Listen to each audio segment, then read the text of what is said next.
ஒரு கூட்டு கிளியாக ஒரு தோப்பு குயிலாக பாடு பண்பாடு.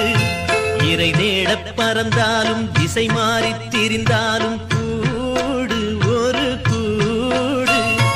என்னென்ன தேவைகள் அண்ணரை கேளுங்கள். ஒரு கூட்டு கிளியாக ஒரு தோப்பு குயிலாக பாடு பண்பாடு.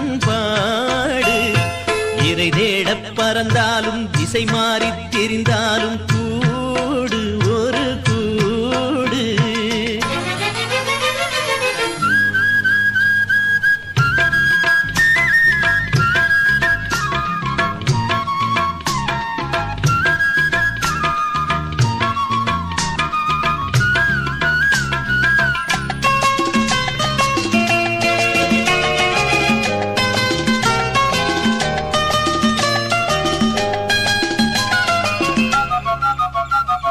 செல்லும் வழி எங்கெங்கும் பள்ளம் வரலாம், உள்ளம் எதிர்பாராமல் வெள்ளம் வரலாம். நேர்மை அது மாறாமல் தர்மம் அதை மீறாமல் நாளும் நடைபோடுங்கள்.